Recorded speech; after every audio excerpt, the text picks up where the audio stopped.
Hey Huns, welcome back to my channel. Follow you. Follow. I need you right now.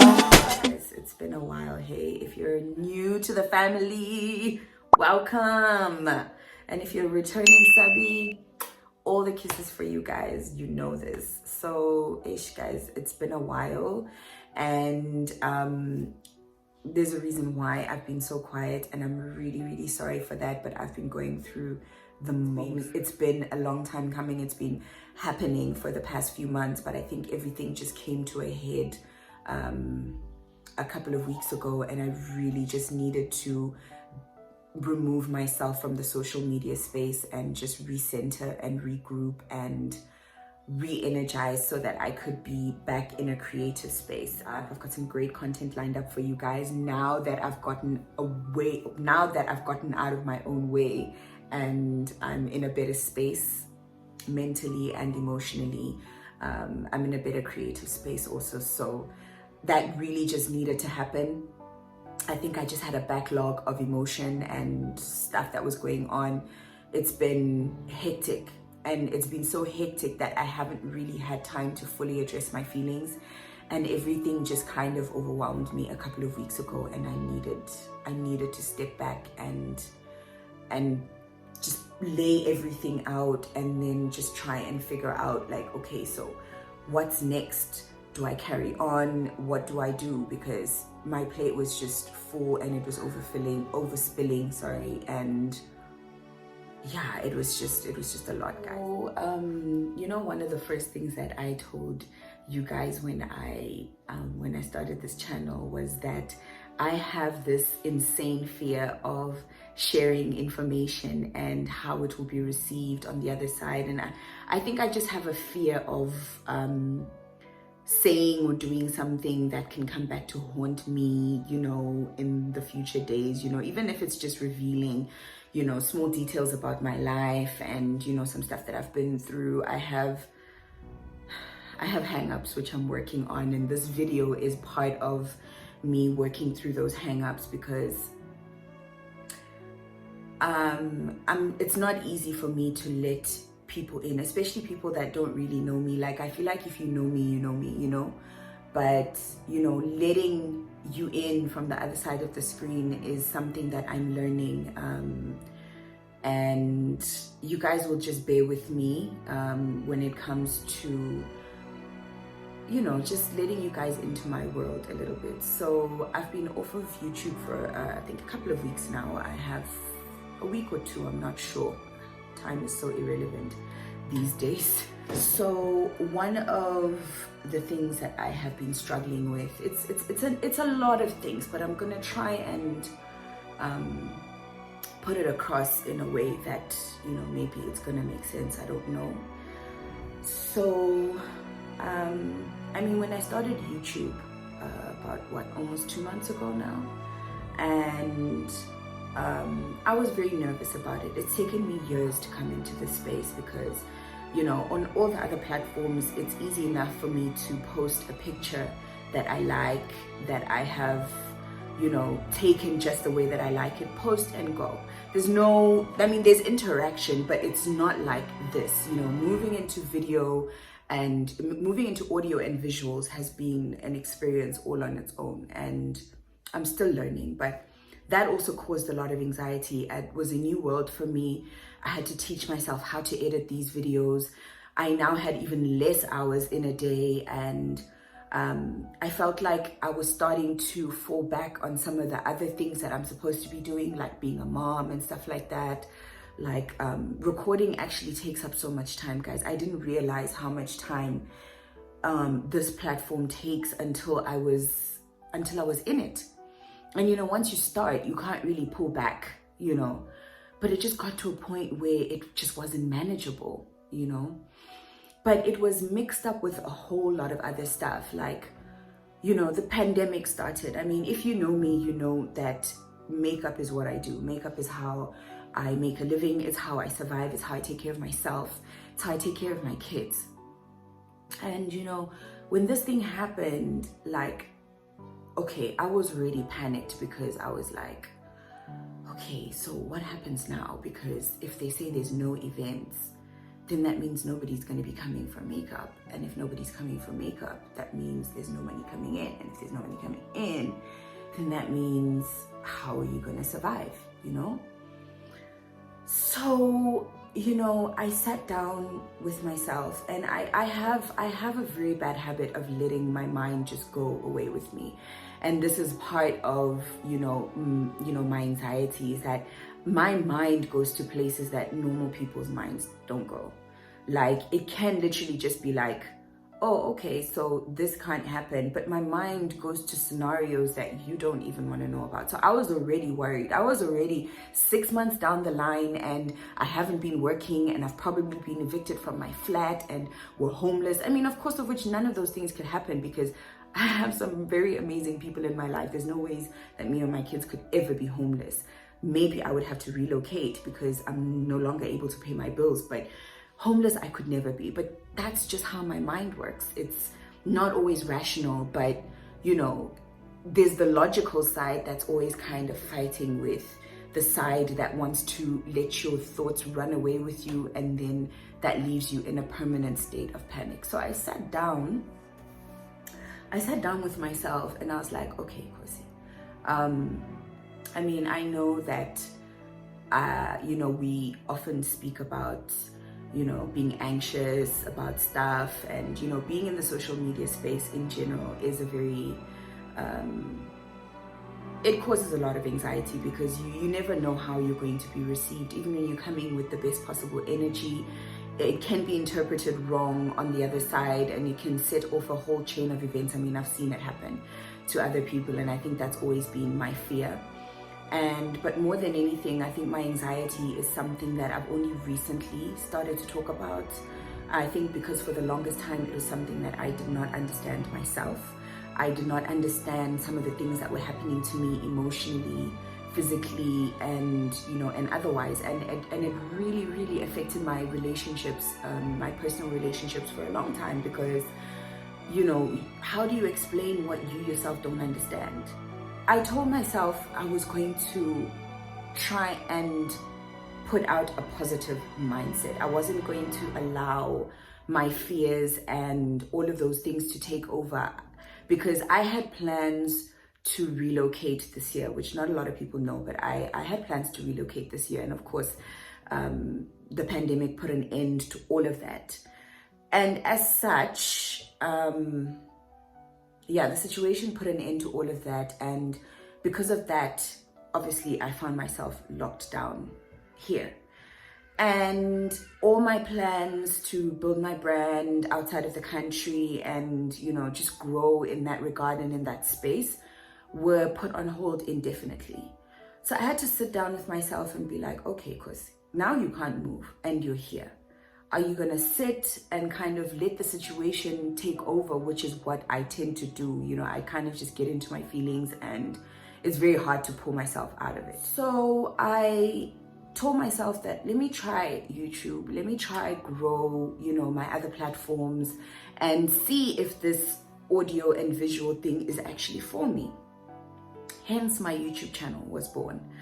But with it came the stress of planning, your videos, trying to find a style, or rather trying to find an authentic style, because, obviously you must still be true to who you are. Otherwise it's not sustainable. But everything on top of everything that I already had. So for weeks, for about 6 weeks, I had major sleep issues, I wasn't sleeping. I was sleeping maybe 3-4 hours, 5 tops a night. And even then, you wake up tired, because you can feel that your mind has not had any rest while you've been sleeping. You've just kind of had your eyes closed, but you weren't really sleeping. You weren't resting. So all of those things were just starting to manifest in like strange ways. And of course, the stress that I've had surviving this pandemic, as it were, with all my bills. And I've got 2 kids, guys. I have 2 kids, and I'm all they have. So it just in the sense that like I take care of them. I'm not all they have, but I'm a person that if you know me, you know that I'm very used to doing things for myself. I wake up, I work, I push. I do whatever needs to be done to put food on the table, to put a roof over our heads, to give my children the lifestyle that I want for them. And I'm perfectly willing and able to work for it. But now all of a sudden, it didn't matter that I wanted to work. There was no work available. So I think all the stress just came to a head, you know. And the funny thing is that while all of this was happening, you know, you get compliments, you know, from your friends and, you know, people that know you. Oh, you look really good, you know, you're losing weight, you know, what are you doing? Tell us the secret, you know. And I would always say, guys, stress has me by the, you know, stress has me by the balls, like literally. And people would be like, what stress is this that you're going through? And, you know, it's funny because they always say that the truth is hidden in plain sight. Nobody believed me when I said that I was stressed, because if you look at my social media, you will never pick it up. And it got to so bad privately that I would have to ask my son if he saw me eat on that day.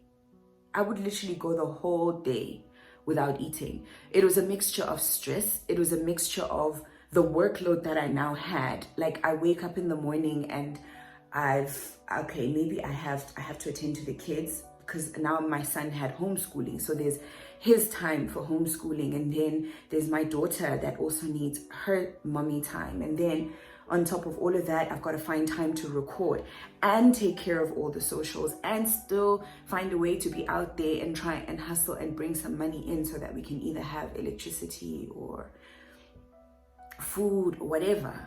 But my days were full, guys. And then on top of that, you've got to find time to sit and plan everything. It was a lot. It got to the point where, you know, my helper would physically bring me food into bed, like in the mornings. She would make me breakfast, even if it was like a sandwich with some tea, and she'd be like, Mommy, I know that if I don't give you this food, you're not gonna eat. Because by the time I'm done recording, maybe at night, because sometimes I have to wait for the kids to go to bed, and then I will record around 11, 12 o'clock at night. And if you guys have noticed, when I actually upload most of my videos, I upload at very awkward hours of the morning for now, because that's just how my schedule was. I'd be uploading videos at 2, 3 o'clock in the morning because my days just are crazy. So I've been very, very hard on myself in terms of where I should be and what I should be doing. Mixed with a little bit of, you know, people's expectations, social media expectations. Guys, social media is a lot. I mean, I can't speak for everyone. But for myself, I struggle with the social media space a lot. People mean well with the questions, but tied up with the fact that I already feel like I'm not on time, it's a big problem for me. So those are some of the things that I was struggling with. And it just got to a point where everything came to a head, you know, because of me not being able to work the way that I'm used to working, bringing in the kind of money that I'm used to bringing in. And it's an adjustment for everyone at this point. But, you know, when you start to feel like you're failing in so many areas of your life, you're not where maybe you should be. Financially, you're not where you should be, like in terms of your career, what maybe you should have achieved, or I don't know, guys. Like, it was just a whole lot of feelings jumbled up, and then spilling over into, now I'm not a good mom. And even with my kids, it had become such a bare minimum type of thing. It was just like, okay, I know that this is what I have to do, but I was no longer present in the stuff that I was doing with my kids. You know, like, I'm there, they see me, but they're not getting me, you know? So it just became a mess, and it just got to a point where I had to put on the brakes and separate everything and look at what each thing needed from me. And I had to have an honest conversation about realistically what I can put into the vision and everything that I'm supposed to be doing in all my different roles as a mom, as a caregiver, as a provider, as, you know, a brand, as, you know, all the titles that I hold. So I just got extremely overwhelmed, and my anxiety just started to manifest in so many different ways. Like the weight loss was one of them, the sleeping or the lack thereof was another, and even like the content that I was putting out in terms of like my makeup, I really wasn't happy, and I could feel that it was because I wasn't in the right space to be creating, because I wasn't creating from a good place. I was just going through the motions, you know.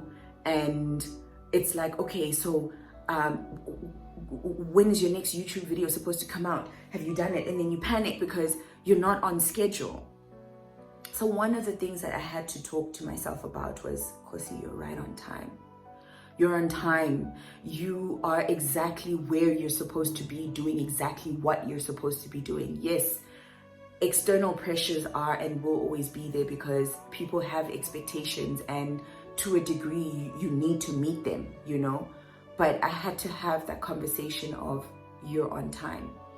And I actually unpack a little bit more in another episode that's coming up that I did with my sister-in-law. Call me Mrs. Lamini.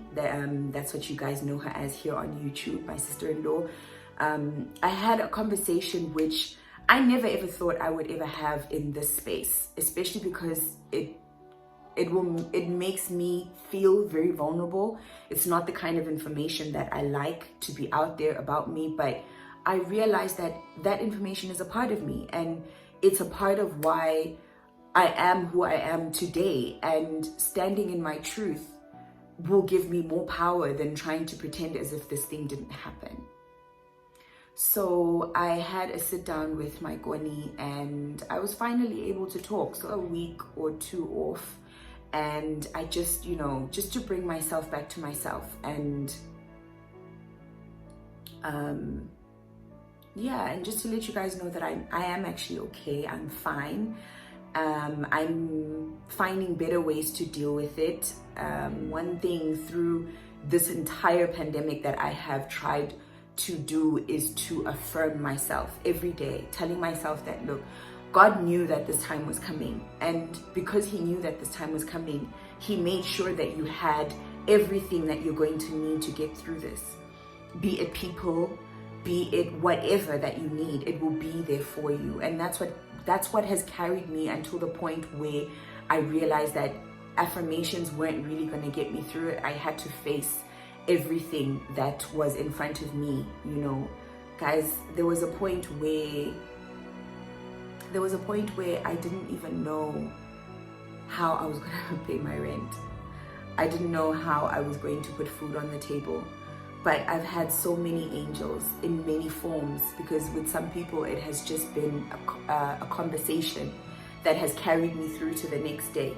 You know, I won't name names, but conversations that I've had with people telling me that I'm exactly where I'm supposed to be, I'm on the right path, has been so important to my growth and for me to get to this point where I was able to turn everything around. And yeah, and now I'm okay, and I feel like I'm in a space to start creating again. But you know what what's been going on with me these past few months, really. But yeah, we're good now, and we are ready to move, because we move here. We move, we don't dwell. That's definitely something that I've learned to do this year, is to not dwell, and it is to move. Not necessarily ignore my pain or ignore what I'm feeling, but not to dwell in that space to a point where it starts to destroy me and it starts to spill into areas of my life that it has no business spilling into. So thank you so much.